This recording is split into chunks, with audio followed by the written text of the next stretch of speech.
Pulau Pasir yang berada di selatan Nusa Tenggara Timur, NTT, menjadi wilayah sengketa antara Indonesia-Australia. Warga adat Laut Timor mengancam siap menuntut Canberra mengenai klaim atas pulau tersebut. Sesungguhnya sengketa atas gugusan Pulau Pasir sudah terjadi sejak 1974 dalam penandatanganan Nota Kesepahaman, MOU, soal batas wilayah teritorial. Kala itu Australia cepat-cepat mengklaim gugusan Pulau Pasir sebagai milik mereka. Sampai sekarang Pulau Pasir masih menjadi sengketa, mengingat perjanjian sejak 1974 itu belum pernah diratifikasi kembali oleh Indonesia dan Australia. Gugusan Pulau Pasir sendiri dianggap menyimpan potensi oleh pemegang amanat hak ulayat masyarakat hukum adat di Laut Timor. Potensi kawasan itu berpeluang meningkatkan pendapatan daerah dan negara, berdasarkan potensinya yang besar. Gugusan Pulau Pasir memang memiliki keanekaragaman hayati. Berdasarkan Geoscience Australia, salah satu gugus Pulau Pasir yang disebut Australia sebagai Ashmore Reef punya keanekaragaman spesies dan habitat yang melimpah antara lain, 70 jenis ikan yang teridentifikasi di daerah tersebut, 255 jenis terumbu karang, 433 jenis moluska, serta 14 jenis ular laut. Selain itu, gugusan Pulau Pasir juga merupakan area penyu bertelur dan populasi burung yang bermigrasi.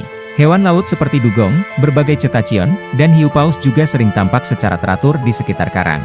Pulau Chartier, sebutan Australia untuk salah satu gugus Pulau Pasir lainnya, juga memiliki ekosistem yang unik dan rentan.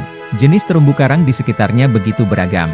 Terdapat pula 547 spesies ikan yang teridentifikasi, di mana itu mewakili 16% spesies ikan di Australia. Pemerintah Australia telah mendeklarasikan cagar alam nasional terumbu Ashmore pada 1983 demi melindungi terumbu karang di gugusan Pulau Pasir. Komunitas tumbuhan di Pulau Pasir sendiri berupa semak belukar dan herba, dengan pertumbuhan yang subur ketika musim hujan. Seperti Ashmore Reef, Pulau Chartier dan terumbu sekitarnya telah dikunjungi oleh nelayan Indonesia selama berabad-abad untuk mengumpulkan burung, telur burung, kerang, holoturians, teripang, kerang, penyu, dan telur penyu untuk konsumsi dan perdagangan di pasar Asia. Dengan kekayaan alam di gugusan Pulau Pasir, potensi wisatanya diyakini cukup besar. Kegiatan yang mengundang wisatawan seperti memancing, snorkeling, dan diving bisa saja dilakukan selama lautan di sana aman.